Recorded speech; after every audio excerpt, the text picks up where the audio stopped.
That morning, I walked into the courtroom carrying a folder far thinner than my parents' arrogance. They thought today would officially erase me from our family legacy.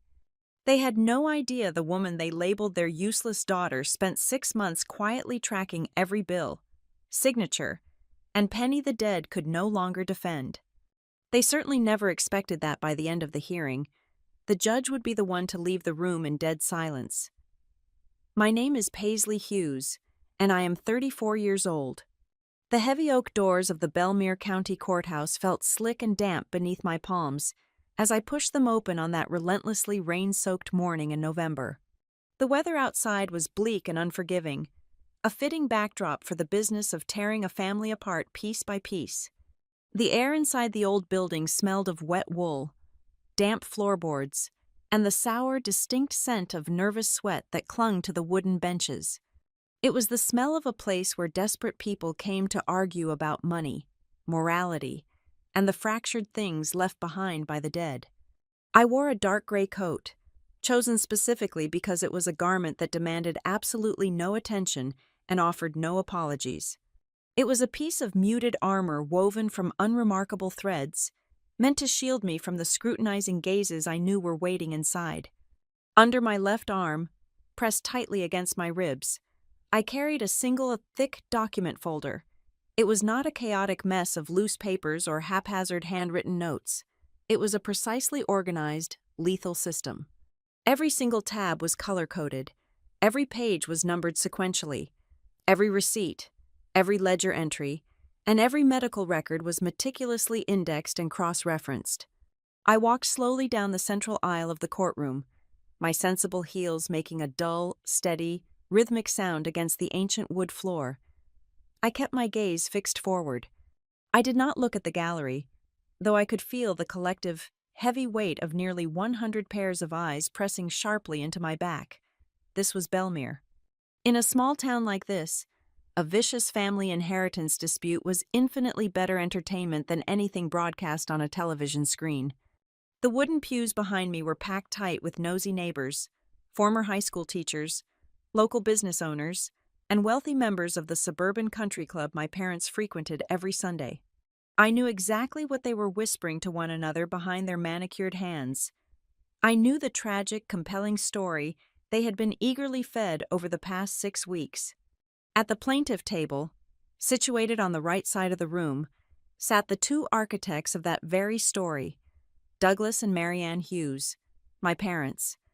They sat incredibly close together, their shoulders almost touching, projecting a masterclass united front of quiet, dignified suffering.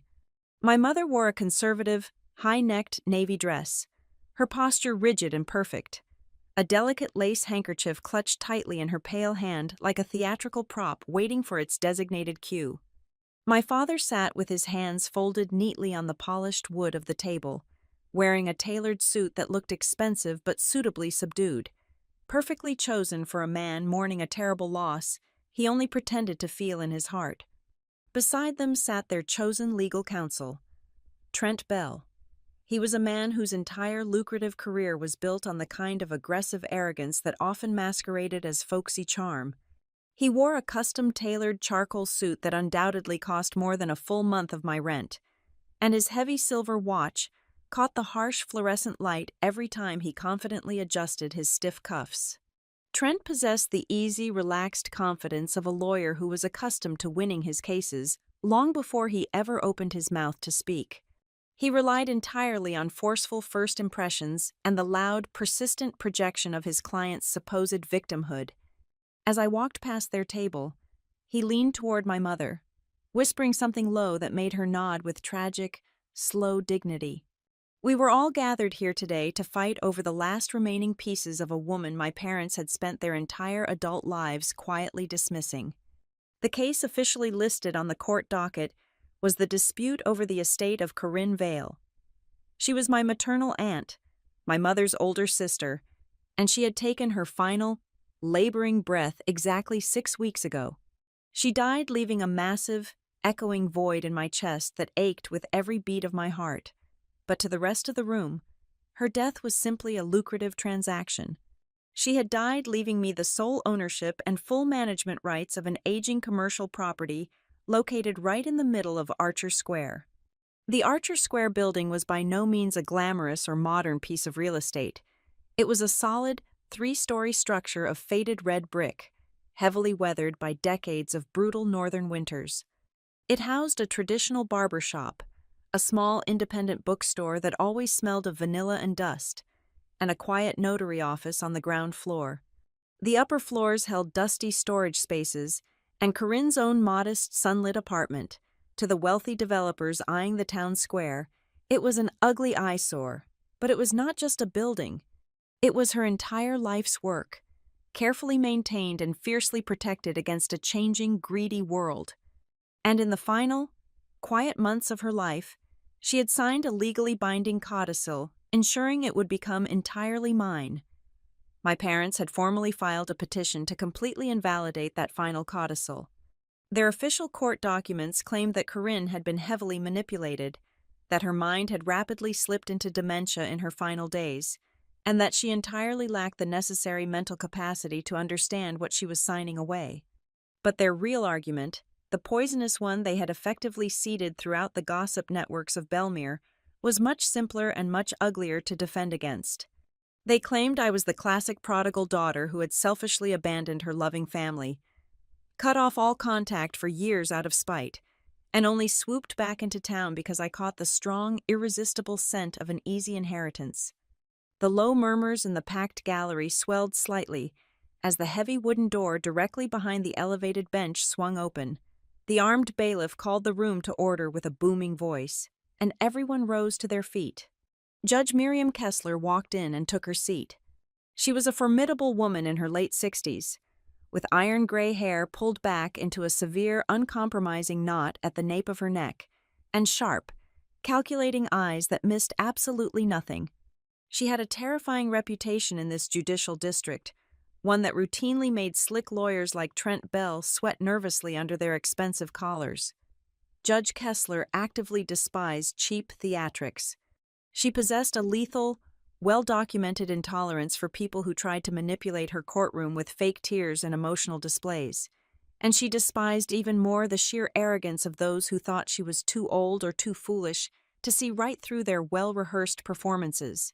She adjusted her reading glasses on the bridge of her nose, looked down at the thick docket in front of her, and then let her cold gaze sweep slowly across the entire room. When her eyes landed on the plaintiff table, she paused for a bare fraction of a second, silently taking in the picturesque, perfectly staged display of the grieving brother-in-law and devastated sister. Then she shifted her gaze and looked directly at me, sitting entirely alone at the defense table. From the very first minute I stepped past the swinging wooden gate, the atmosphere in the room felt heavy, almost suffocating. I could feel the invisible jaws of the trap they had spent 6 long weeks carefully setting. The false narrative was so thick in the air I could almost taste it. In this room, I was the undeniable villain of this piece. I was the cold, calculating, estranged daughter who had preyed on a weak, dying old woman. My parents had spent their entire adult lives meticulously curating their flawless public image, ensuring that they were always seen as the long-suffering victims of my supposed endless shortcomings. They had painted me as ungrateful, distant, lazy, and fundamentally greedy. They fully expected me to walk into this courtroom today and completely crumble under the crushing weight of their severe accusations and the town's collective, heavy judgment. They expected me to look frantic and defensive, to act erratic, to desperately try to explain myself, and ultimately prove their point by losing my composure in front of the judge. Trent Bell casually glanced over his tailored shoulder at me, a tiny, deeply condescending smile playing on the edges of his lips. My mother dramatically dabbed at her perfectly dry eyes with her lace handkerchief, sighing loudly enough for the front row of the gallery to hear. They were waiting for me to panic. They were waiting for the useless daughter to break, but I did not panic. I felt a cold, sharp, terrifying calm settle over my skin.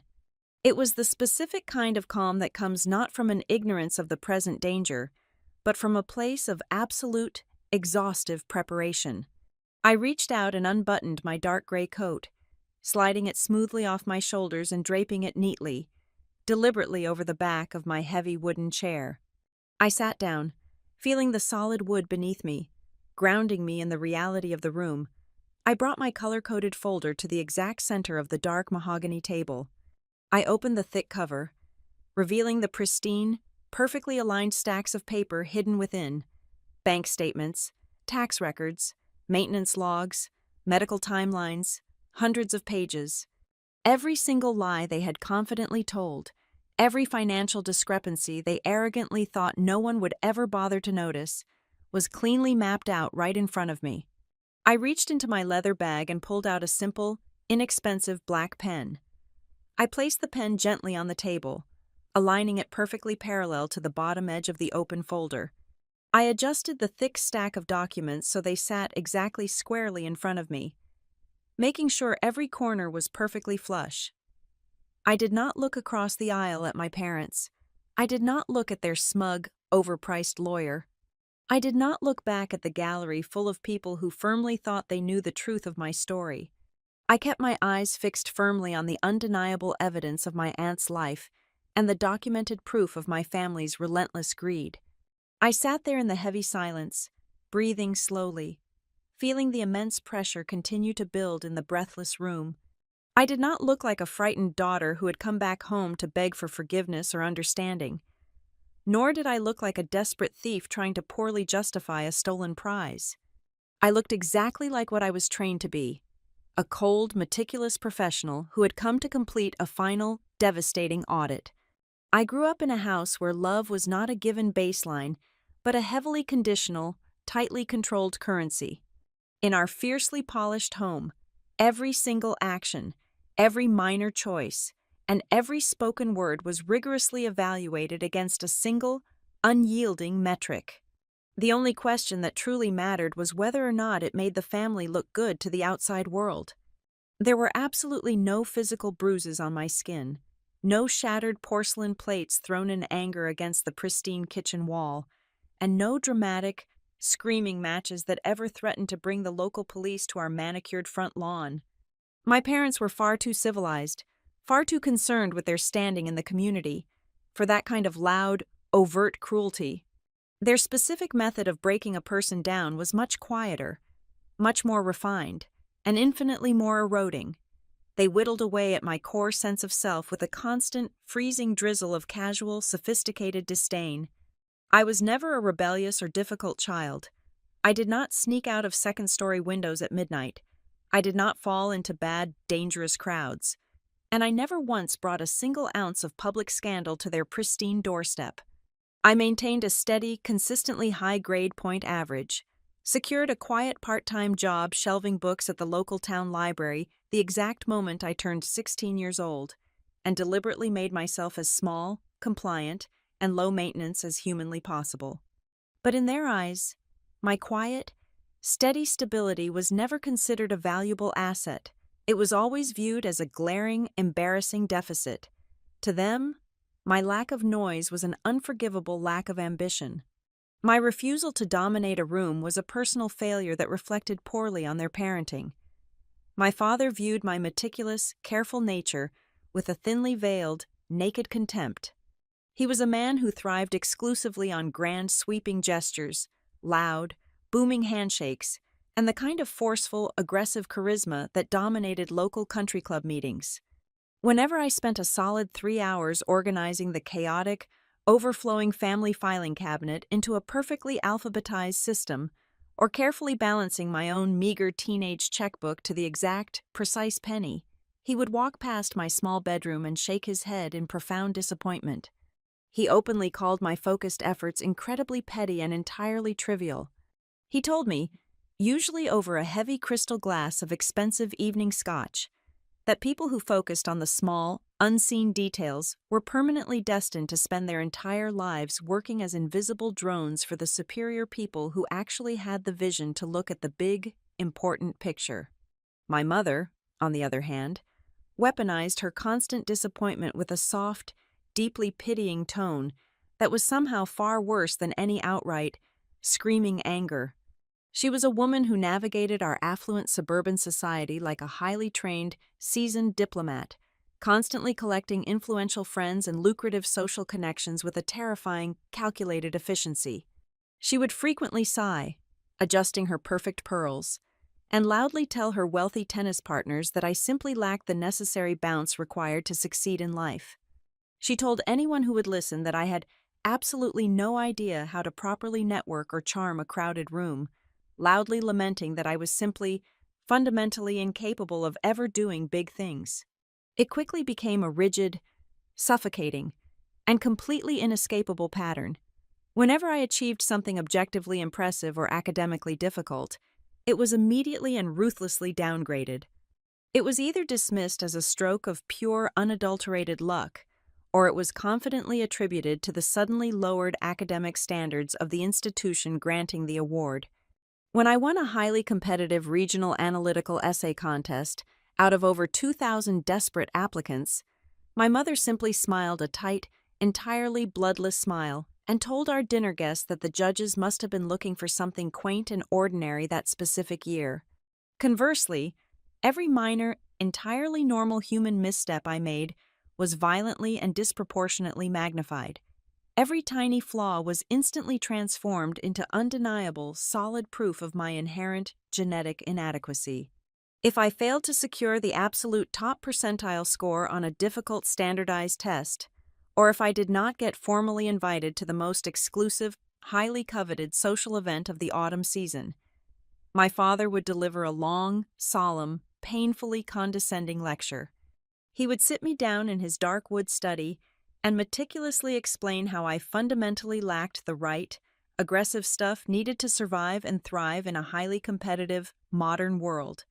I was a quiet ghost haunting my own childhood home, a perpetual, breathing disappointment simply for existing as a solitary person they could not aggressively boast about at their lavish weekend dinner parties. The ultimate, absolute breaking point finally arrived with the silent, devastating evaporation of my entire future. For 4 long, exhausting years of undergraduate study, I had worked 2 physically demanding jobs, ruthlessly funneling every single spare dollar I earned into a joint savings account my parents had generously, insistently offered to manage for my future graduate school tuition. I had mathematically calculated the exact, precise amount I needed to survive and pay for my advanced degree. I had willingly sacrificed holidays, weekend trips, and basic daily comforts to painstakingly reach a sum of exactly $42,000. That money was my planned escape velocity. It was the solid, concrete financial foundation of the completely independent life I so desperately, hungrily craved. Then came the Tuesday morning I finally received my official acceptance letter to a rigorous, highly respected analytical program located 3 states away. I immediately drove to the local bank branch to formally transfer the hard-earned funds into my own, private account, only to find an available account balance of barely $53. A cold, absolute, and terrifying panic seized my throat, making it physically difficult to draw breath. When I drove back to the house and confronted them in the pristine, perfectly vacuumed, sunlit living room, there was absolutely no apology waiting for me. There was not even a fleeting microscopic flicker of human shame in either of their eyes. My father stood by the fireplace and casually, smoothly explained that they had desperately needed to withdraw those specific funds to immediately cover a massive, completely reckless margin call on a disastrous, highly leveraged commercial real estate investment he had arrogantly made without consulting a single financial advisor. He waved his hand dismissively through the air, acting exactly as if my 4 brutal years of minimum wage labor were nothing more than a minor, temporary inconvenience to his grand plans. My mother did not comfort me. Instead, she told me to immediately lower my voice and act my chronological age. She looked me dead in the eye, her posture perfect and unyielding, and demanded that I instantly sympathize with their incredibly difficult, stressful financial situation. She coldly insisted that true family members must always, without question, be willing to make sudden, painful sacrifices for the greater, overall good of the entire household.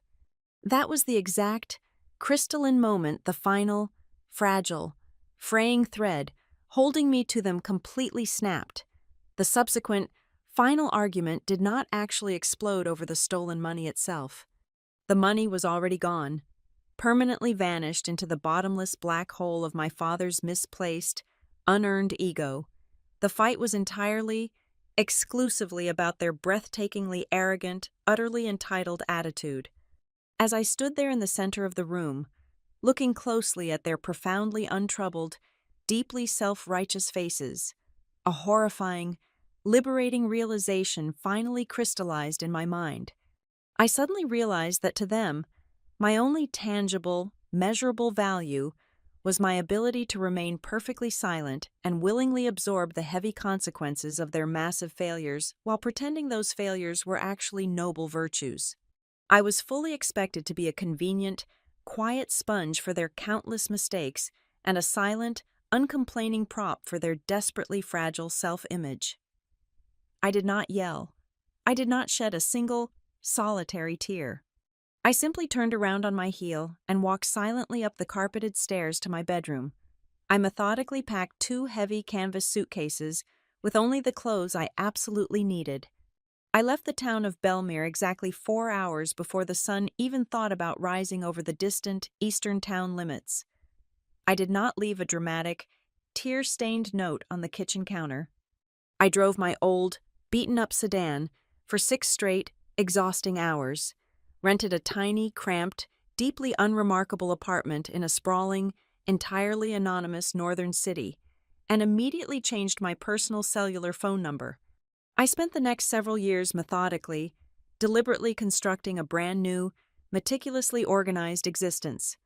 I built a solitary, highly focused, incredibly quiet life, where absolutely no one in my immediate biological family was ever again granted the supreme privilege of interpreting my private actions or dictating my personal worth to the world.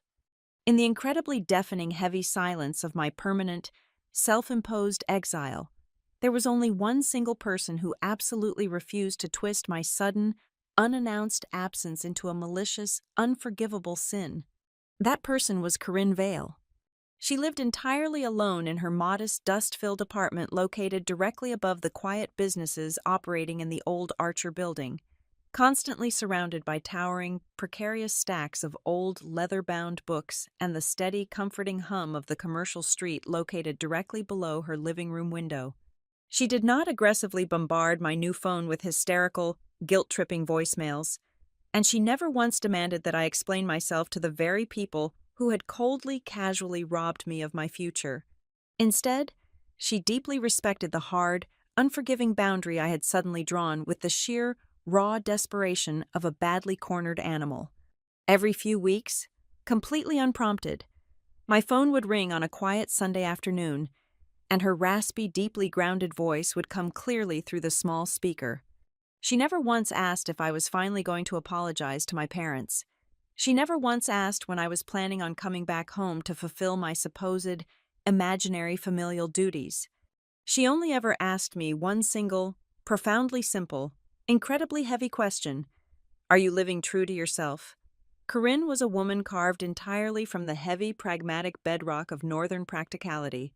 She was a person who found profound, almost physical offense in the concept of wasted breath or frivolous conversation. She never once offered me grand, sweeping declarations of familial loyalty, nor did she ever mount loud, performative defenses on my behalf during the suffocating, chaotic holiday dinners of my youth. Her specific brand of love was a completely different species. It was structural. It was quietly load-bearing. She treated me, simply and consistently, as a deeply capable, entirely trustworthy human being. While my childhood home constantly demanded an impossible, exhausting standard of polished perfection, Corinne only ever asked for clear-eyed honesty. The Archer building was her absolute domain. To the aggressive, wealthy commercial developers who were constantly circling the perimeter of Belmere like impatient vultures, the property was just an aging, highly inefficient block of late 19th century red brick sitting heavily on incredibly valuable downtown real estate. To the rest of the town, it was a familiar, fading background element of their daily commute. But to my aunt, It was the undeniable, physical proof of her entire existence.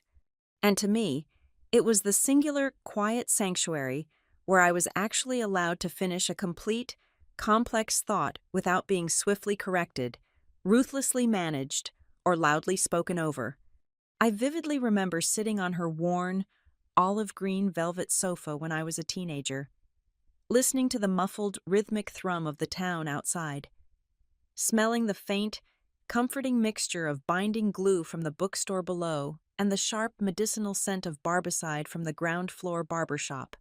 It was the only place in the world where my shoulders ever finally dropped away from my ears. When I eventually packed my life into 2 suitcases and moved away, the vast physical distance between us did not sever that quiet, crucial bond. Instead, our relationship naturally evolved into a steady, unspoken partnership built entirely on digital spreadsheets, scanned invoices, and long evening phone calls. Corinne was brilliant at managing difficult tenants and negotiating with stubborn local contractors, but she was deeply, fiercely suspicious of modern accounting software. Over the course of 7 long years, I willingly became her invisible, remote ledger keeper. From my cramped, poorly lit kitchen table, hundreds of miles away, I spent almost every single Sunday evening meticulously digitizing over 4 decades of her complex, handwritten rental records. I carefully reviewed the lengthy, incredibly dense maintenance contracts for the ancient, temperamental basement boiler system, painstakingly translating the deliberate legal jargon into plain, actionable language she could actually use to negotiate better terms. I set up automated, remote calendar reminders for her massive quarterly property tax payments and the mandatory biannual commercial roof inspections. We would spend exactly 45 minutes on the phone every other week. We did not gossip about the neighbors.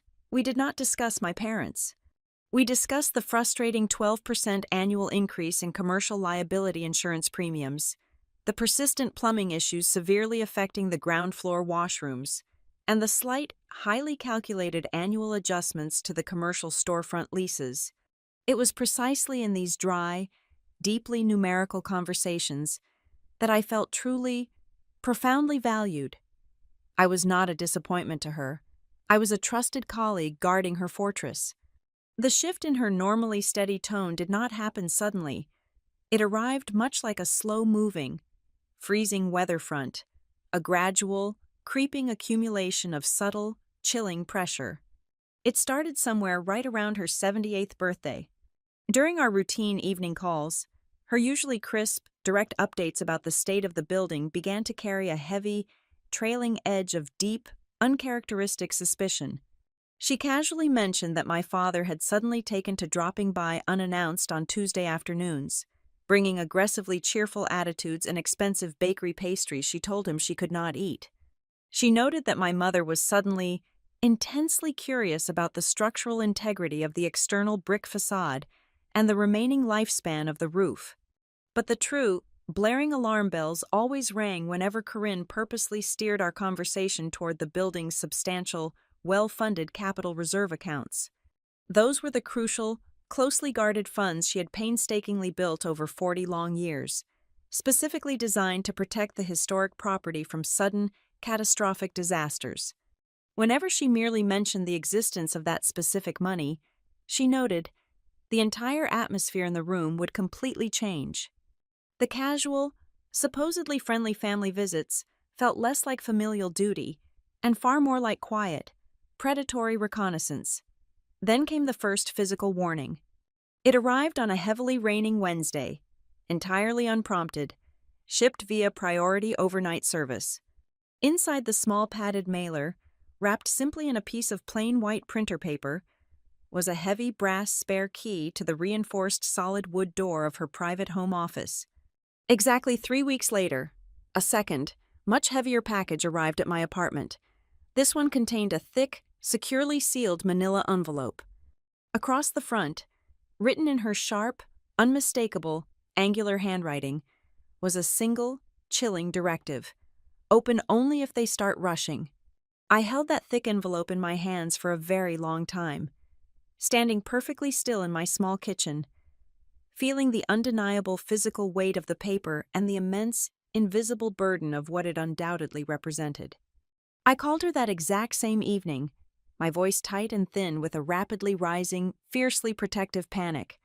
I practically begged her to just speak clearly and directly to her longtime estate attorney, to vocalize her growing, very real fears to someone with an official legal badge or a state mandate. Corinna's response was a masterclass in the cold, brutal, deeply unfair reality of aging in America. She let out a short, dry, utterly humorless breath over the receiver that sounded exactly like dead leaves scraping across dry concrete. She told me, her voice dropping into a low, completely steady, and terrifyingly clear register, that society has a very specific, incredibly convenient way of listening to the elderly. She explained that when old people speak fondly of the distant past, or offer gentle, harmless, folksy advice, everyone smiles warmly, nods their heads, and calls them wise. But the exact moment an old person speaks an inconvenient truth, she warned me, especially a truth that stands directly between ambitious, greedy relatives and a very substantial pile of liquid money, the public narrative instantly, violently shifts. Suddenly, they are no longer considered wise. They are labeled confused. They are called paranoid. They are looked at with deep, fake pity and described as unfortunately slipping away. She knew exactly what would happen if she started loudly accusing her perfectly respectable, highly socially prominent sister and brother-in-law of quiet financial circling. She would be instantly dismissed, forcibly medically evaluated, and swiftly managed into absolute permanent silence. As I sat alone in my dark apartment that night, staring blankly at the sealed manila envelope resting ominously on my dining table, the complete, devastating reality of my permanent position finally locked firmly into place. Corinne was not just passively leaving me a piece of commercial real estate. She was deliberately passing me a heavy iron shield and a sharpened sword. She knew the exact predatory nature of the people we were dealing with. She knew their vast capacity for aggressive, incredibly polite theft. She had clearly recognized the cold, hard, unyielding competence in me, the very same trait my parents had so thoroughly despised and tried to crush, and she had proactively chosen to weaponize it for her own posthumous protection. I realized then that if the dark day ever finally came when the absolute worst happened, my assigned role would not be the simple, passive, expected role of a weeping, grieving heir. I would have to be the sole designated survivor of her entire legacy. I would have to be the one single person standing in the center of the room, utterly clear-headed, entirely unsentimental, and thoroughly equipped to carve a brutally sharp, undeniable line between a family genuinely in mourning and a family completely consumed by absolute, ravenous greed. I did not open the envelope. I placed it carefully inside my heavy fireproof steel lockbox, closed the lid, and simply went back to my computer to run another flawless audit. I secured a position at the Interstate Contract Integrity Bureau. It was a massive, profoundly quiet government contractor building where the carpets were a deliberate, stain-resistant gray, and the fluorescent lights hummed with a low, constant frequency. I began my career there at the absolute bottom of the organizational chart. My initial title was Junior Records Checker, a role that paid just above minimum wage. My daily existence consisted of sitting in a tiny cubicle, staring at dual monitors for 8 solid hours a day, and matching basic shipping manifests to state funding requests. It was tedious, eye-straining labor, but I thrived in the absolute silence of the data. Within 4 years, I earned 3 consecutive promotions, eventually securing the highly demanding title of Senior Document Analyst. My work was entirely devoid of social glamour. There were no expensive client dinners, no public accolades, and no networking events. But sitting in that quiet, climate-controlled environment, I forged my natural inclination for meticulous detail into a highly dangerous professional weapon. I was rigorously trained to hunt liars. I developed the ability to identify the microscopic, unnatural heartbeat of a fraudulent financial transaction. I learned that an invoice that matched a purchase order too perfectly right down to the final zero, was almost always a manufactured lie. I learned to spot the slight, hesitant variations in a forged signature, and I learned how to track a phantom vendor routing illicit funds through 3 different shell companies just to buy a non-existent shipment of commercial construction supplies. I spent my days dissecting deception, tearing apart false narratives, until only the indisputable numbers remained. I never shared a single detail of this rigorous career trajectory with my mother or my father.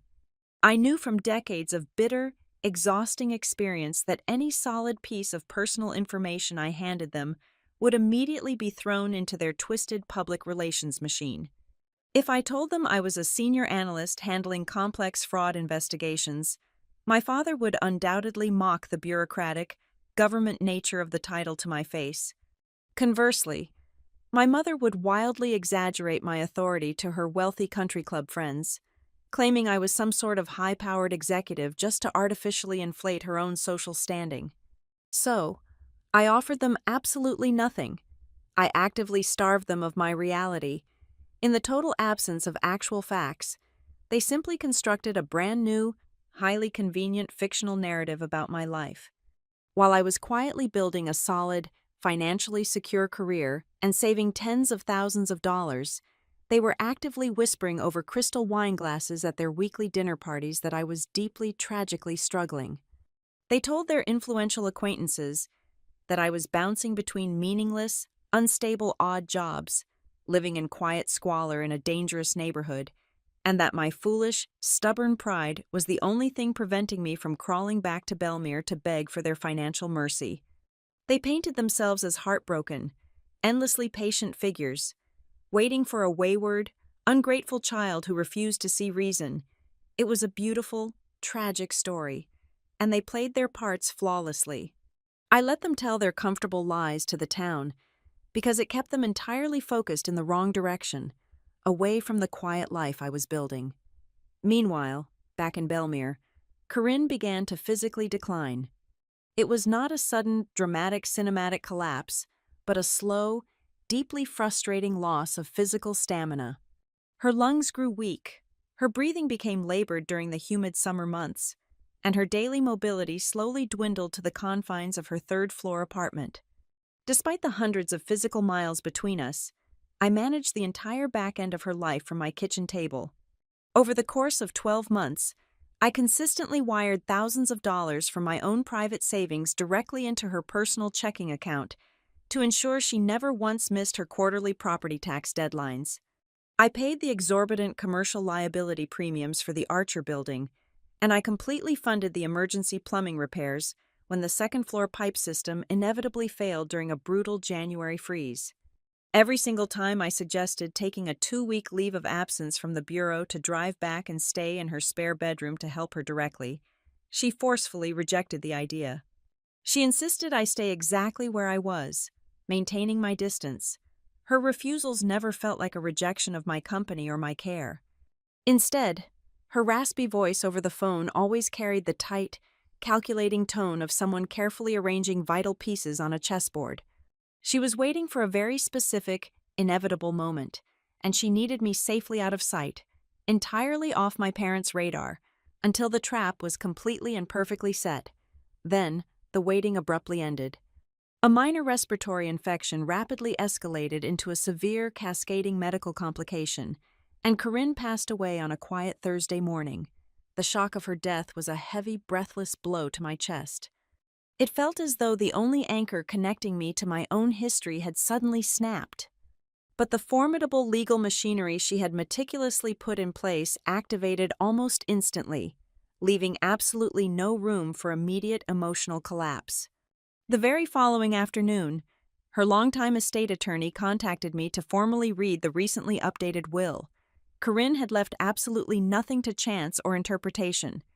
I was legally named the sole, uncontested executor of her entire estate. Furthermore, I was granted full, absolute legal ownership of the Archer building, all of its active commercial leases, and the substantial, highly coveted capital maintenance fund she had guarded so fiercely for 4 decades. It took exactly 48 hours for my parents to completely drop their carefully cultivated public masks. The tragic, infinitely patient parents mourning their estranged daughter vanished in an instant. They were immediately replaced by two people consumed by a sudden, violent, and entirely unmasked rage.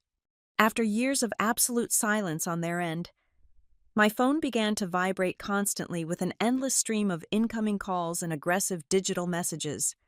My mother sent a lengthy text demanding that I immediately return her calls to have a mature, realistic discussion about the estate, heavily implying that I lacked the intelligence to manage it.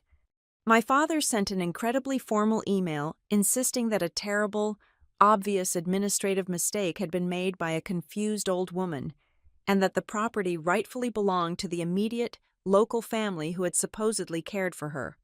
They spoke to me not as a grown, 34-year-old woman or the legal executor of an estate, but as a disobedient teenager holding something very shiny and very expensive that absolutely did not belong to her.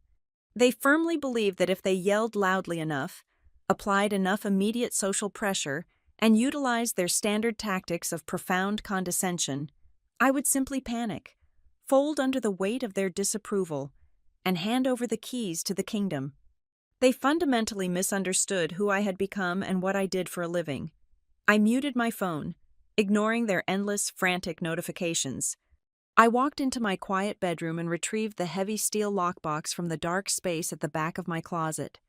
I entered the combination, opened the heavy lid, and pulled out the thick, securely sealed manila envelope Corinne had mailed to me so many months prior. I sat on the edge of my bed and carefully broke the heavy security tape across the back flap. I had half expected to find a deeply emotional, handwritten letter, perhaps a sentimental goodbye or a final, tearful declaration of her familial love. I found neither. Corinne had absolutely no intention of wasting her final strength on flowery poetry or dramatic farewells. She had reached from beyond the grave to hand me a loaded weapon. Inside the envelope was a single sheet of heavy, cream-colored cardstock containing a short, highly specific, bulleted list. It was a pure, unfiltered forensic directive. It instructed me to pull the summer maintenance logs and cross-reference them with the bank withdrawals. It told me to personally verify the authorization signatures on the August commercial insurance claims. It warned me to deeply investigate the origin and the licensing of the roofing contractor my father had supposedly recommended to her. The document in my hands was not a letter of mourning. It was my very first professional assignment as the true owner of the Archer building. A cold, clear command demanding that I check every single shadow, every single receipt, and every single bank transfer before I ever dared to trust a single word spoken by my own family. I returned to Belmere under the cover of a bruised indigo twilight, carrying a single canvas overnight bag and the heavy weight of a looming war. I did not book a room at the local inn, nor did I even drive past the manicured subdivision where my parents lived. Instead, I parked my car in the narrow alleyway behind the square and quietly let myself into the third-floor apartment of the Archer building. The air inside was completely still, smelling faintly of dried lavender, old paper, and the sharp, unmistakable absence of the woman who had lived there for 4 decades. I dropped my bag onto the worn rug, walked straight to the heavy oak dining table, and turned it into a war room. My parents, acting with breathtaking speed, had already submitted a massive, seemingly comprehensive financial claim to the probate court. It was a thick, aggressively bound stack of documents detailing the supposed out-of-pocket expenses they had selflessly incurred to maintain Corinne's health and her property during her final declining year. They were officially demanding immediate and full reimbursement from the estate's liquid assets before any transfer of property could even be discussed. To the untrained eye of a busy county clerk, the itemized list looked like the tragic, burdensome ledger of a devoted family. But the moment I laid those claims next to Corinne's actual, hidden financial history, the polished facade immediately began to crack and splinter. The discrepancies did not announce themselves loudly. They whispered from the margins, exactly the way financial fraud always does. The first major anomaly I isolated was a staggering invoice for emergency roof repairs. My father had submitted a professionally printed bill from a local contractor, dated late September of the previous year, claiming he had personally fronted a massive sum of cash to fix a severe, sudden leak over the bookstore. Yet, when I pulled the comprehensive digital records of the building's commercial property insurance, which I had personally maintained from 3 states away, there was absolutely no corresponding claim filed. No adjuster had ever visited the premises. Furthermore, a quick search of the county meteorological data confirmed that Belmere had experienced a severe, highly publicized drought that entire autumn. There had been no rain for nearly 6 straight weeks, leading up to the date on the invoice. My father had requested reimbursement for fixing a phantom leak caused by phantom rain. Then, I turned my attention to the ground floor retail income. My parents' sworn accounting explicitly listed the monthly rent from the independent bookstore as entirely uncollected for 2 consecutive months during the early spring. The implication was clear and deeply insulting, suggesting they were trying to establish a paper trail proving Corone's mental state was deteriorating so rapidly that she was simply forgetting to collect her own primary source of income. It was a calculated narrative designed to prove her incompetence, but they did not know about the small, locked green metal cash box Corinne kept buried under a stack of winter sweaters in her bedroom closet. When I finally found the key and snapped the lid open, I did not find loose bills. I found 2 perfectly preserved carbon-copied receipts. They were written in Corinne's steady, angular handwriting, formally acknowledging the receipt of full, on-time cash payments from the bookstore owner for those exact 2 spring months. The most sickening discovery, however, was buried in the medical expense column. My mother had requested a massive reimbursement for what she categorized as specialized in home care services. According to her meticulously typed ledger, she had personally hired a private, unlicensed caregiver to tend to Corinne for 14 consecutive weeks. The schedule claimed this caregiver was present in the 3rd-floor apartment every single Tuesday and Thursday afternoon, specifically between the hours of 1 o'clock and 4 o'clock. It was a very expensive, very noble-sounding line item. I sat back in the wooden dining chair and pulled up the digital portal for the regional physical therapy clinic, a login Corinne had entrusted to me months ago. I downloaded her complete attendance log. The contradiction was absolute and undeniable. For 11 out of those 14 weeks, Corinne was actively signed into the clinic on the opposite side of town, grinding through intensive cardiovascular rehabilitation sessions during those exact same afternoon hours. My mother was demanding thousands of dollars for a ghost nurse tending to an empty apartment. I felt a cold, sharp spike of adrenaline hit my bloodstream, but I did not let it dictate my actions. I did not pick up my phone to scream accusations at them. I did not rush to the local police station with a handful of mismatched papers. I leaned into the absolute silence of the apartment and did the one thing I was vastly more qualified to do than anyone else in that town. I built a trap made entirely of data. I opened a blank, infinitely expanding digital spreadsheet on my laptop. I began to construct a rigid, unforgiving matrix of columns and rows. I meticulously logged every single dollar claimed, every specific date mentioned, and every individual named in their court filings. Then, in the adjacent columns, I anchored their claims against the indisputable, hard evidence I had quietly gathered. I created a timeline so dense, so heavily fortified by cross-referenced facts, that any fabricated data point instantly stood out like a rotting tooth. I was not jumping to emotional conclusions. I was methodically stripping away all the noise, all the familial drama, and all the performative grief, isolating their lies so perfectly that when they were finally exposed, those lies would have to stand entirely alone, completely unsupported by any shadow of a doubt. The sheer weight of my quiet, relentless digging must have generated a noticeable tremor in the local legal ecosystem. Perhaps the county clerk casually mentioned my extensive requests for archived property records, or perhaps the physical therapy clinic called my parents to verify my authorization to access the logs. Whatever the trigger, the opposition suddenly realized I was not playing the role of the overwhelmed, grieving niece. This realization materialized 2 days before the preliminary evidentiary hearing. I was walking across the cracked, uneven asphalt of the courthouse parking lot, having just filed a formal motion demanding a fully extended, independent financial discovery phase. The late afternoon air was crisp and biting. As I approached my vehicle, Trent Bell stepped out from behind the gleaming silver door of his expensive, imported luxury sedan. He was waiting for me. He did not wear his usual aggressive courtroom scowl. Instead, he attempted to project an aura of friendly, informal ease, loosening his silk tie a fraction of an inch and offering a practiced, sympathetic smile that did not quite reach his cold eyes. He casually leaned against his car and offered me a sudden, highly polished settlement deal. His proposal was incredibly straightforward. He wanted me to sign a binding legal document voluntarily relinquishing all my rights, titles, and claims to the Archer property and its associated accounts.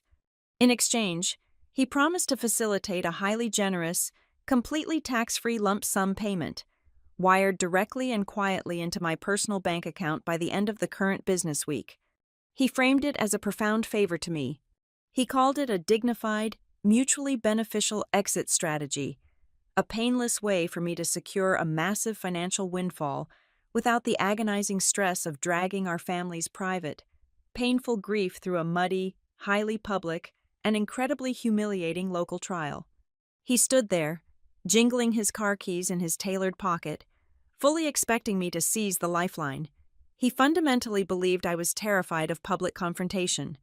He thought the sudden, flashing promise of quick, untraceable cash would instantly overpower the struggling, desperate daughter persona my parents had so thoroughly convinced him was real. But as I stood there on the cold asphalt, looking at the calculated desperation hiding just beneath his expensive cologne and confident posture, I felt absolutely no fear. The settlement offer did not intimidate me. It completely galvanized me. It was the final, undeniable proof I needed. Confident plaintiffs with an airtight, morally righteous case do not ambush the defense in a parking lot to offer a massive, preemptive payout. This was not a gesture of legal strength. It was an act of frantic, bleeding damage control. They were no longer trying to protect their pristine social standing, nor were they simply fighting to secure a property they felt they deserved. They were desperately trying to buy a heavy, permanent blanket to throw over the entire estate.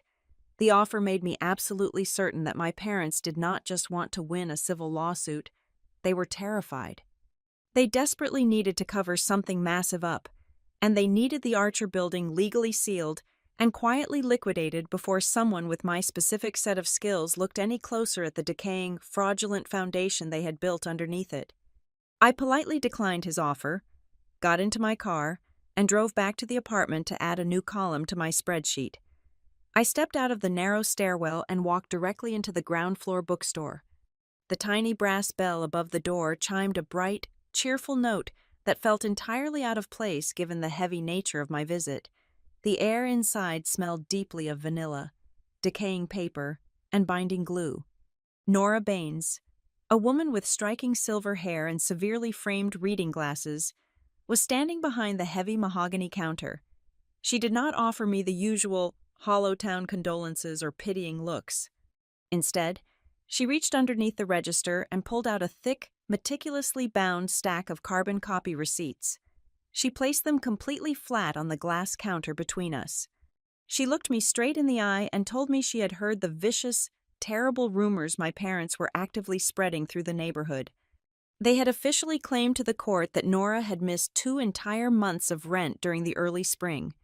Nora forcefully pushed the fragile papers toward me, tapping a slender finger against her own looping signature and Corinne's sharp initials right next to it.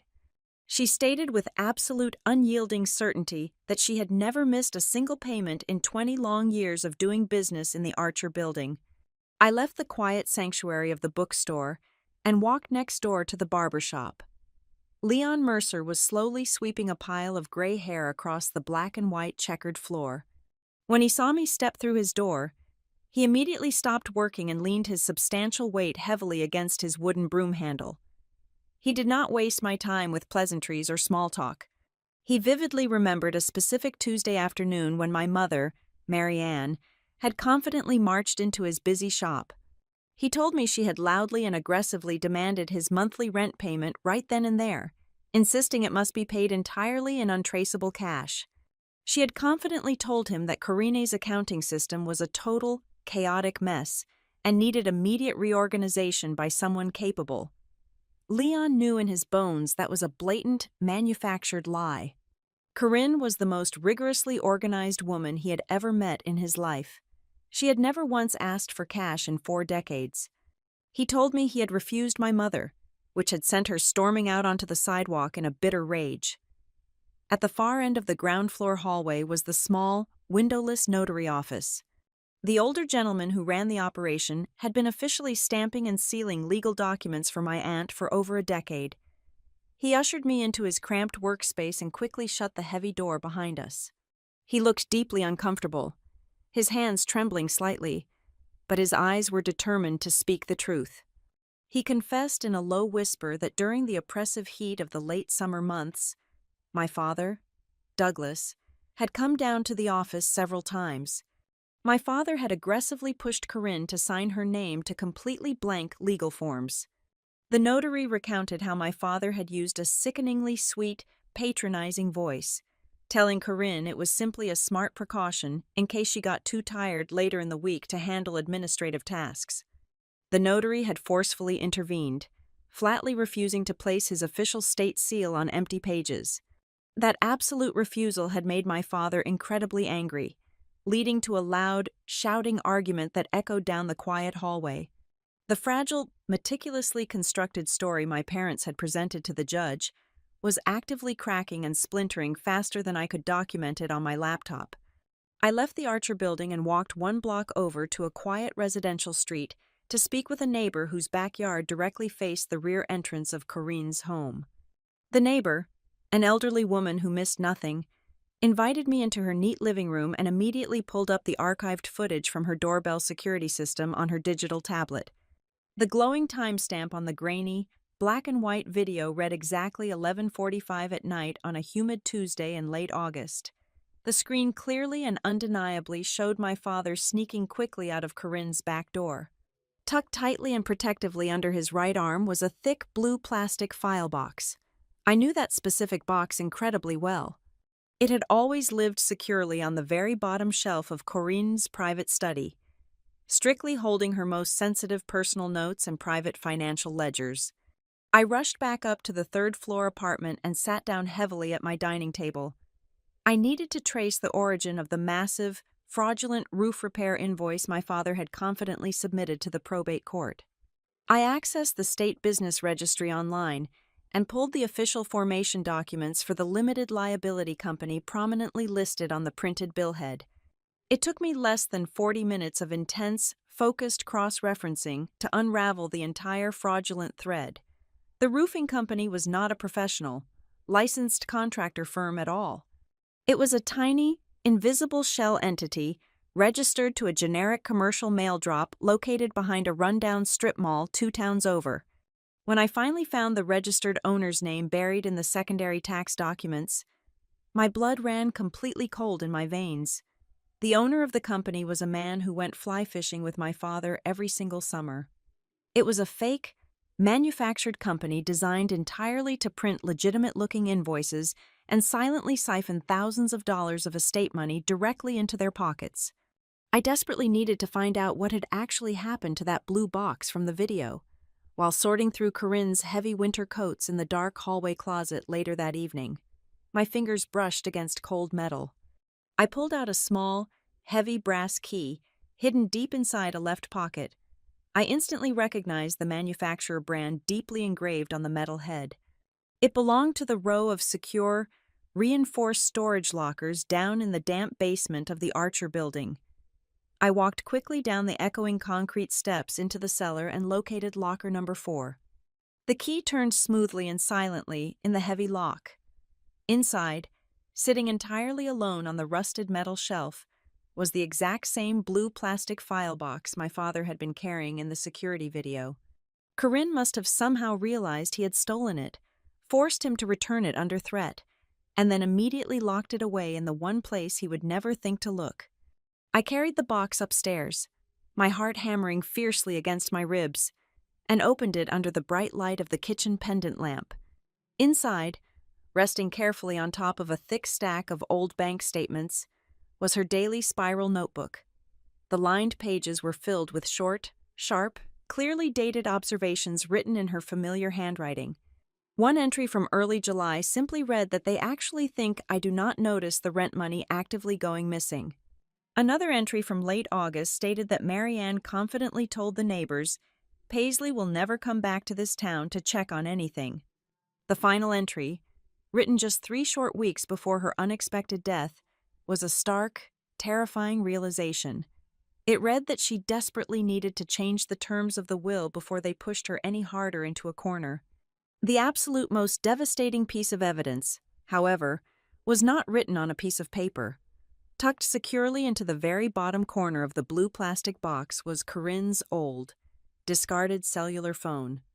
I plugged it into a wall charger, holding my breath, and waited for the cracked screen to finally light up. I scrolled through the applications and found the voice memos folder. There was a single audio file recorded just 4 days before she went into the hospital for the final time. I pressed play. Her voice immediately filled the quiet, empty apartment. It was incredibly raspy, undeniably tired, but terrifyingly lucid and sharp. She stated clearly for the permanent digital record that if there was ever a legal dispute over her state of mind or the execution of her estate, whoever was listening needed to ask the court exactly where the Archer Capital Reserve Fund went last summer. The recording ended with a soft click, leaving a heavy, suffocating, absolute silence in its wake. I sat perfectly still in the darkening room, staring at the phone. The entire nature of my presence in Belmere had fundamentally and permanently shifted in that exact moment. I was no longer just a distant, grieving relative fighting a defensive battle to secure an inherited piece of commercial real estate. I had crossed an invisible, highly dangerous boundary. I was now actively gathering the final, damning pieces of a massive, ugly puzzle my parents firmly thought they had permanently destroyed. They had systematically and cruelly preyed upon a dying woman, exploiting her declining physical health, completely confident that no one in the world would ever have the meticulous patience, the skill, or the sheer stubborn willpower to stitch their scattered, arrogant lies back together. They were about to find out exactly how incredibly wrong they were. During the agonizing, suffocating weeks leading up to the final evidentiary deadline, Trent Bell launched a relentless campaign designed entirely to shrink the massive scope of our legal battle down to a cheap, highly emotional melodrama. He flooded the county docket with a barrage of preliminary motions and sworn affidavits, all meticulously crafted to paint a specific, damning picture of me. He completely ignored the complex financial realities of the estate. Instead, he aggressively framed the entire dispute as a tragic, cautionary tale about a cold, estranged niece who had magically reappeared to manipulate a frail, declining old woman. He submitted lengthy documents emphasizing my prolonged physical absence from the town of Belmere. He repeatedly pointed out, using aggressive, demanding language in his filings, that I had not attended a single family Thanksgiving or Christmas gathering in nearly a decade. He hammered home the point that I was never the one physically present to brew Corinne a warm cup of evening tea. Nor was I the one driving her to the local pharmacy to pick up her daily medication. According to his highly polished, theatrical narrative, my lack of daily, physical proximity meant I was morally bankrupt and fundamentally undeserving of any trust, let alone a substantial commercial inheritance. He wanted the judge to look at my physical absence and see cruel abandonment, deliberately ignoring the fact that it was actually a necessary act of self-preservation. My parents were absolutely, dangerously confident. They genuinely believed they had already secured their total victory long before we ever stepped foot inside the courthouse building. They operated under the arrogant, deeply flawed assumption that my years of strict, self-imposed silence meant I was weak, terrified, and entirely defenseless. They thought my refusal to engage in their screaming matches meant I was simply hiding in the shadows, waiting to be crushed. I chose a completely different path to prepare for the looming trial. I did not hire a flashy, expensive litigator in a custom-tailored suit to match Trent Bell's theatrical courtroom aggression. Instead, I sought the quiet, Strategic Counsel of Helen Vance. Helen was a retired probate attorney in her late 70s, a fiercely intelligent woman who wore thick woolen cardigans and had been Corinne's absolute closest confidant for over 30 years. Helen did not officially represent me on the legal record, but she sat with me at the heavy oak dining table in the third-floor apartment, drinking black coffee and guiding me through the treacherous, incredibly specific labyrinth of local judicial procedures. She taught me exactly how to properly format a legal exhibit and how to submit evidence so tightly bound by rigid procedural rules that no opposing lawyer could ever successfully motion to strike it from the official court record. Armed with Helen's invaluable procedural knowledge and my own rigorous professional expertise, I prepared my defense. I did not build a standard legal file. I engineered a highly pressurized explosive device. The sheer, cold precision with which I organized the documents was deliberately designed to make anyone who looked at it feel deeply uncomfortable. I divided the massive, towering stack of gathered evidence into 3 distinct, heavily fortified layers. The very first layer was designed to completely obliterate their false narrative of my supposed estrangement. It contained absolutely zero emotional pleas or sentimental letters. Instead, it was a solid, impenetrable wall of verified data. I included over 7 years of printed telephone company logs, proving beyond a shadow of a doubt that Corinne and I spoke every other week without fail. I included crisp copies of the complex digital spreadsheets I had built to remotely manage her property taxes, along with the corresponding official wire transfer receipts showing my own personal funds moving directly into her accounts to cover emergency building repairs during the exact times when my parents were supposedly managing her life. The second layer was the unvarnished, indisputable truth of the commercial cash flow. This section meticulously mapped out the exact, healthy financial status of the Archer building prior to my parents' sudden, intense involvement in her life, establishing a clear baseline of Corinne's financial competence. The third layer was the executioner. It was the surgical, line-by-line dismantling of every single fraudulent expense my parents had aggressively claimed in their bloated demand for estate reimbursement. The absolute final, devastating addition to this third layer arrived just 48 hours before the trial commenced.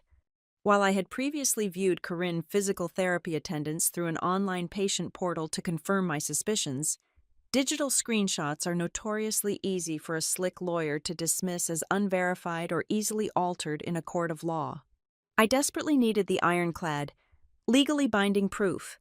After filing a formal subpoena at Helen's urging, the official hard copy attendance records arrived via certified mail directly from the clinic administrator. These dense pages bore the official raised ink seal of the medical facility. They legally and undeniably proved that on at least 11 completely separate occasions, the highly expensive, specialized in home care, my parents swore under oath they had personally paid for occurred exactly while Corinne was miles away from her apartment, actively sweating through supervised cardiovascular exercises on a stationary bicycle. It was the final nail, driven deeply and securely into the wood. The psychological warfare from my family did not stop with the official legal filings. On the very last evening before the trial, my mobile phone vibrated violently against the kitchen counter. It was a direct, private message from my mother, Marianne. The artificial, polite facade she maintained for the lawyers and the public was completely gone. Her message was dripping with pure, concentrated venom and a breathtaking level of unearned condescension. She wrote that if I had even a single microscopic ounce of self-respect left in my miserable body, I would formally withdraw my claims and leave town before the sun came up. She viciously warned me to retreat before the entire population of Belmere discovered that I was greedy enough to drag a dead relative out of the grave just to use her as a convenient shield for my own massive life failures. I did not type a furious, emotional response. I did not throw my phone across the room in a fit of manufactured, dramatic rage. I calmly connected my device to the small wireless printer I had set up on the desk. I printed her message on a crisp, heavy sheet of bright white paper. I carefully punched 3 holes down the left side and deliberately placed it into the final section of my binder. Filing it meticulously under the category dedicated to motive and psychological pressure. I did not include it to solicit sympathy from the judge, nor did I include it to complain about my cruel upbringing. I included it as cold, hard evidence to demonstrate exactly who in this family was actively attempting to shape the upcoming narrative through brute humiliation, intimidation, and character assassination. That night, the small town outside my window went completely, eerily quiet.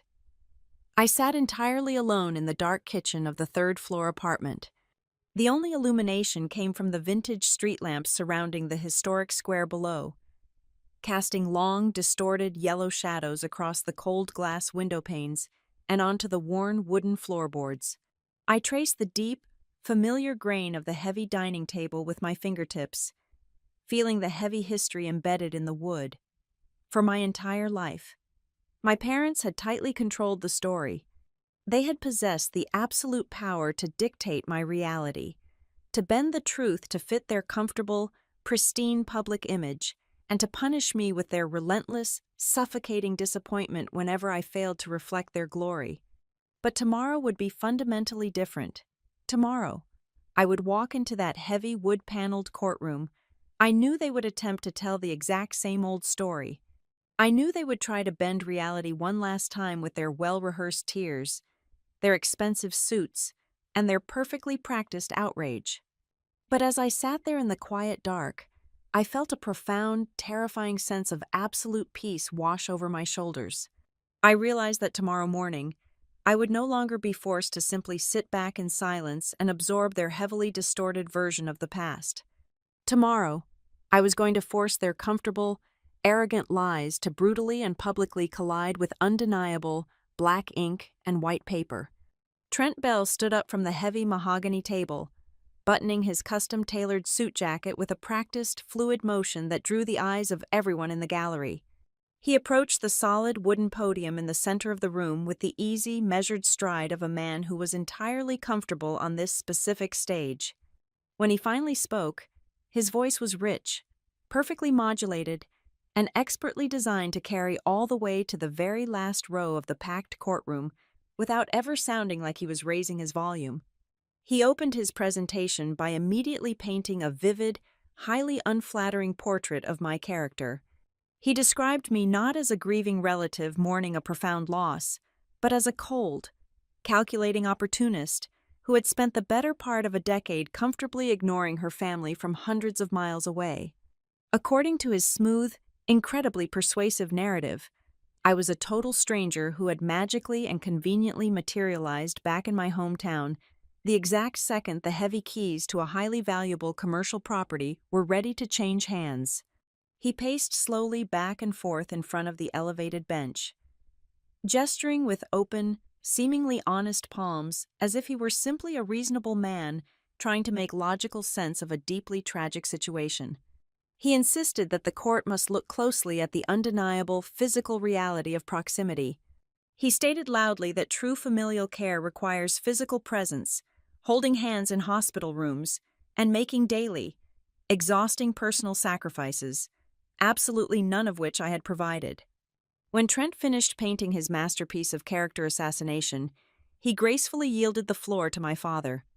Douglas Hughes stood up slowly, his posture deliberately slightly stooped, delivering a masterful, heavily rehearsed performance of a man bowed completely by the twin burdens of crushing grief and sudden familial betrayal.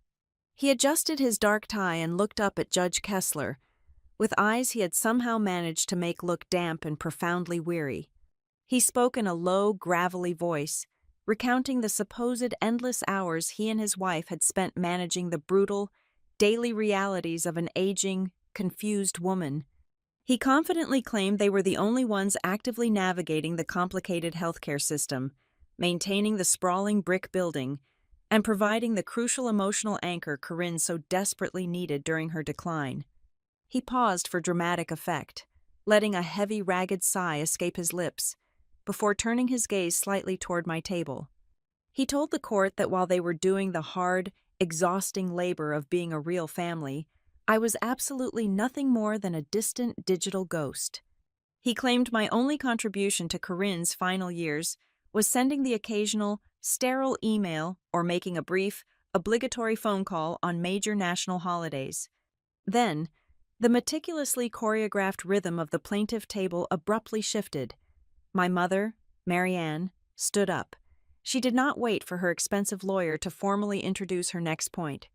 She placed her pale hands completely flat on the wooden table and asked Judge Kessler for direct permission to address the court. The judge gave a single, curt nod, her expression unreadable. At first, my mother's voice trembled noticeably. It was a slight, delicate waver that sounded exactly like the overwhelming, uncontrollable sorrow of a heartbroken sister. But as she continued to speak, the highly practiced veneer of polite grief rapidly began to slip, peeling away in jagged strips to reveal the dense, hardened layers of absolute bitterness underneath. She gripped the heavy edge of the table tighter, her knuckles turning completely bone-white, and turned her head to look directly at me. The low ambient murmuring in the packed gallery seemed to instantly evaporate into thin air. She locked her eyes onto mine, entirely abandoning the polite, sanitized legal fiction Trent Bell had carefully constructed for them. Her voice hardened, completely losing its artificial tremor, and she finally delivered the exact, venomous sentiment she had quietly harbored for decades.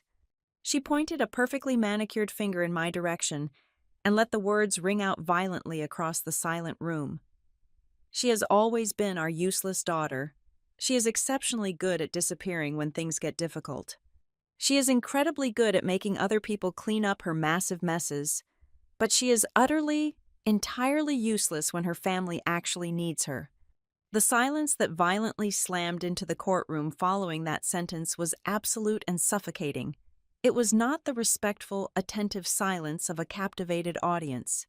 It was the shocked, breathless quiet of ordinary people who had just witnessed a brutal, completely unscripted car crash. That specific string of words was far too visceral, far too inherently cruel, to have ever been drafted by a highly paid defense attorney. It carried the undeniable, ugly weight of a genuine, deep-seated hatred. Trent Bell flinched visibly, his jaw tightening as he quickly reached out to touch my mother's arm, silently urging her to sit down and stop talking. He knew immediately that she had strayed violently off the approved sympathetic script and plunged them into highly dangerous territory.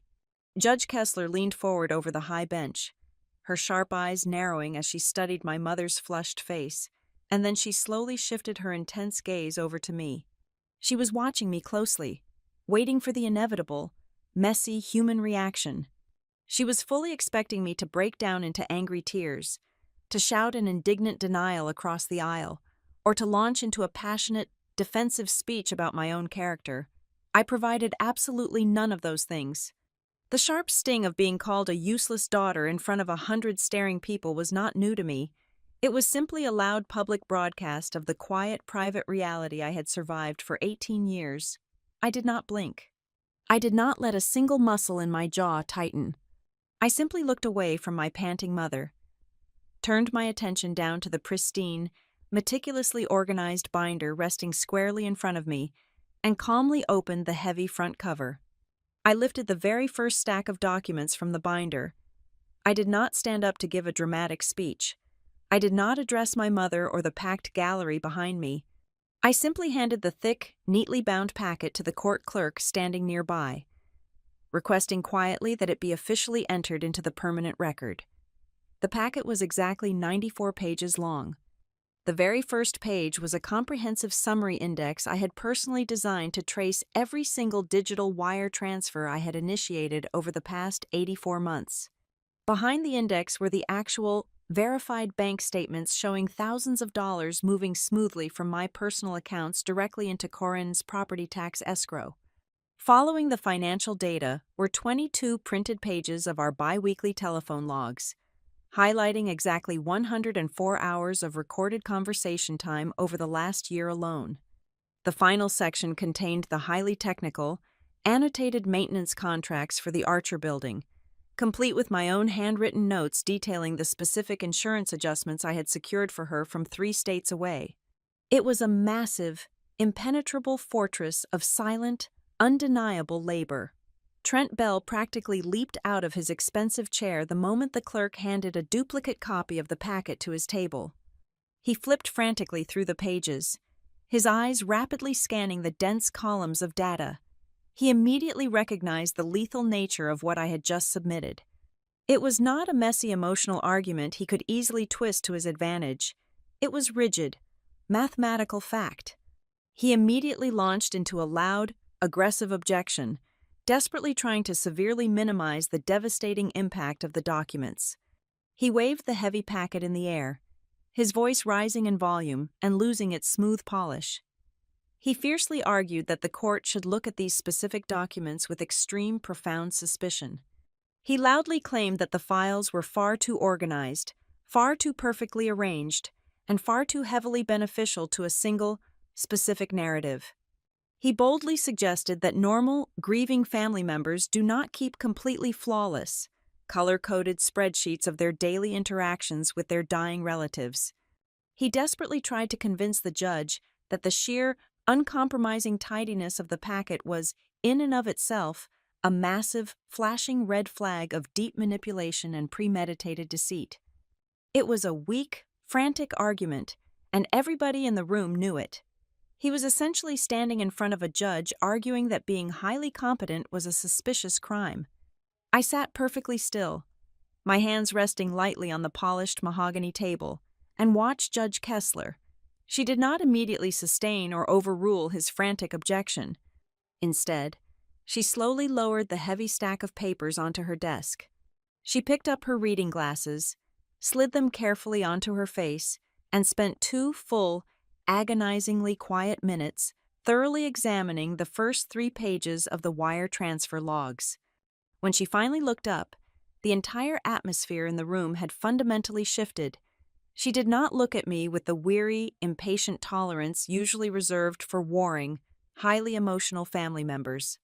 She looked at me with a sudden, sharp, and profound professional respect. She saw the rigorous formatting, the precise cross-referencing, and the cold, hard logic holding the entire packet firmly together. She realized in that exact moment that I was not a fragile, emotional niece scrambling to defend a bruised ego. I was a person who knew exactly what kind of destructive war I had walked into. I knew exactly what kind of highly calibrated ammunition I was sliding across the table, and I understood entirely why every single decimal point and date stamp was standing perfectly in its designated place. I stood slowly from my chair, lifting the next heavily bound file from my table. The courtroom had settled into a thick, expectant silence. I did not need to raise my voice or perform for the gallery. I simply began to guide the court through the exact, undeniable sequence of my parents' fabricated claims. I placed my mother's sworn, notarized statement of out-of-pocket home care expenses directly alongside the certified physical therapy clinic attendance sheets. I walked the judge through the timeline, speaking clearly and methodically. I demonstrated how, on 14 completely separate occasions, the highly expensive private caregiver my mother swore she had personally paid for was allegedly working in an empty apartment. I pointed out the exact hours, proving that Corinne was actively sweating through cardiovascular rehabilitation across town, while my mother was supposedly watching over her bedridden form. The individual, seemingly harmless charges my parents had submitted were no longer isolated errors. Under the harsh fluorescent lights of the courtroom, they instantly crystallized into a deliberate, predatory pattern of fraud. Trent Bell practically jumped from his seat, attempting to severely disrupt my momentum by calling witnesses to the stand, hoping to prove that my distance meant I was ignorant of Corinne's daily reality. It was a massive, fatal miscalculation. I called Nora Baines to the wooden witness box. The silver-haired bookstore owner took the required oath with an incredibly firm, unwavering voice. She did not offer long, emotional stories.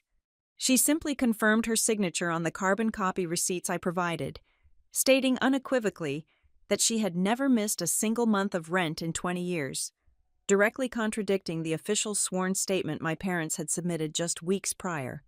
Immediately following Nora, the elderly ground-floor notary took the stand. He looked nervous, his hands tightly gripping the wooden rail, but his testimony was a surgical strike to my father's credibility. In just a few short sentences, he described the sweltering afternoon my father had marched into his office, aggressively demanding that the notary place his official state seal on completely blank legal documents under the flimsy guise of saving a tired woman some future effort. Those two brief testimonies completely shattered the foundation of Trent Bell's primary argument. They proved beyond any doubt that while I might not have been physically sitting in the local diner every morning, I was deeply, intimately embedded in the actual, functional reality of Corinne's life and business. Sensing the rapidly collapsing walls of his case, Trent Bell made a desperate tactical pivot. He put my father, Douglas, on the stand to fiercely defend the single largest expense in their file, the massive emergency roof repair invoice. My father adjusted his expensive suit and leaned into the microphone, attempting to project the image of a weary but responsible patriarch who had simply stepped in to handle a messy construction disaster. But when I was granted the opportunity to question him about the specific details of that expensive repair, his confident facade instantly crumbled. I asked him for the exact name of the professional contracting firm he had supposedly vetted and hired. He hesitated, his eyes darting frantically toward his lawyer. He stammered out a name that did not match the printed invoice, accidentally naming his old fishing buddy's primary business instead of the fake shell company they had established. I pressed further, asking him to recall the exact month he had spent days managing these loud, intrusive repairs. He confidently stated the work was completed in late July. I simply held up the fraudulent invoice he had submitted, which was clearly and boldly dated late September. He had fundamentally forgotten the specific details of his own manufactured lie because he had never actually stood on that roof, and he had never paid a legitimate crew to fix it. He was a man drowning in his own perjury. The air in the courtroom grew incredibly heavy, thick with the undeniable realization of what was actually happening. I did not stop to let them breathe. I submitted the printed copy of the vicious, condescending text message my mother had sent me the previous night. I explained to Judge Kessler that I was not submitting it to complain about bad parenting, but to clearly demonstrate the immense psychological pressure and blatant intimidation tactics the plaintiffs were actively using to force a surrender before their financial ledgers could be examined. Immediately following the text message, I asked the court clerk to play the digital audio file extracted from Corinne's old cellular phone. Trent Bell slammed his hands onto his table, shouting a fierce, desperate objection. He argued vehemently that the recording was unverified, highly prejudicial hearsay that lacked proper context. Judge Kessler fixed him with a cold, unyielding stare. She flatly overruled his aggressive objection, stating clearly that she was allowing a limited consideration of the audio specifically because it did not stand alone as a random emotional statement, but was deeply and directly supported by the mountain of forensic financial evidence already entered into the permanent record. The clerk pressed a button, and Corinne's raspy, exhausted, yet fiercely determined voice echoed through the silent courtroom speakers. Her words were sharp and unmistakable. She warned whoever was listening to look closely at the Archer Capital Reserve Fund before believing any belated kind words from her family. That recording was the catalyst for the final devastating blow. I opened the last section of my binder and presented the comprehensive cash flow analysis of the Archer Capital Reserve Fund. This was the highly protected money Corinne had spent decades saving for catastrophic building emergencies. I presented official bank subpoenas showing a distinct, chilling timeline. Over the course of the previous summer, a series of structured, seemingly random withdrawals had been quietly pulled from Corinne's primary reserve account. Each withdrawal was carefully calculated to stay just beneath the threshold that would automatically trigger a federal banking alert. I did not just show the money leaving, I showed exactly where it went. I presented the tracing documents proving those specific funds flowed through a temporary intermediary account. Then, in the most damning revelation of the entire morning, I cross-referenced those exact withdrawal dates with public county financial records. The timeline was a perfect, inescapable match. Exactly 48 hours after every single unauthorized withdrawal from Corinne's life savings, My parents had miraculously made massive, lump sum payments to completely settle their own severely overdue commercial mortgage debts and outstanding tax liens. They had not been protecting her. They had been actively, systematically bleeding her dry to save their own collapsing lifestyle. I slowly looked across the aisle at the plaintiff table. For the very first time in my entire 34 years of existence, the expression on my mother's face was not one of wounded righteousness, profound disappointment, or arrogant superiority. Her perfect posture had completely collapsed. Her hands were shaking violently in her lap. As she stared at the damning flowcharts brightly displayed on the court's evidence monitors, the devastating reality finally crashed down upon her. She suddenly understood, with absolute clarity, that her opponent had not come to this courtroom seeking emotional validation, a tearful family apology, or a dramatic reconciliation. I had arrived entirely devoid of emotion, armed with a ruthless, unforgiving audit that cared absolutely nothing for her social standing or her polite suburban lies. Judge Kessler sat back in her high leather chair, exhaling a long, slow breath. The civil trial over a simple property dispute had fundamentally mutated right in front of her eyes. She looked down at the staggering pile of financial discrepancies, fraudulent invoices, and documented theft. She picked up her wooden gavel and struck the sounding block with a sharp, echoing crack that made Trent Bell physically jump. She did not issue a final ruling on the inheritance right then and there. Instead, she announced an immediate, mandatory recess. Her voice was incredibly stern, stripped of any usual judicial patience. She firmly commanded both legal teams to remain in the building while she completely reviewed the new financial evidence in her private chambers. As she stood up to leave the bench, she looked directly at Trent Bell and delivered a cold, terrifying warning. She stated that this proceeding was no longer just a messy disagreement over a family will. She warned them that the evidence presented had clearly crossed a highly dangerous threshold, moving rapidly away from a standard probate conflict and directly into the severe, unforgiving territory of organized elder abuse and deliberate financial fraud. The mandatory recess felt as though it stretched across an entire lifetime.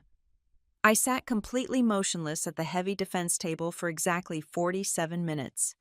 The packed gallery behind me did not engage in their usual, excited, small-town gossip. The sheer, undeniable gravity of the financial evidence I had just laid bare had successfully suffocated the ambient noise in the room. Trent Bell sat perfectly still beside my parents, his expensive pen abandoned on his legal pad, actively refusing to make eye contact with the people who had just paid him thousands of dollars to defend a crumbling lie. When the heavy wooden door behind the bench finally swung open again, the bailiff did not even need to call the room to order. We all rose in absolute deafening silence. Judge Miriam Kessler took her seat. She did not look angry. She did not display the righteous, fiery indignation that lawyers often use for theatrical effect. Instead, she possessed a profound, chilling calmness that was infinitely more terrifying than any raised voice. It was the specific, settled calmness of a formidable legal mind that had thoroughly examined a manufactured narrative and found it completely, disgustingly hollow. She arranged her notes on the elevated desk, adjusted her glasses, and looked directly at the plaintiff table. She began her final ruling by systematically dismantling the foundation of my parents' entire legal argument.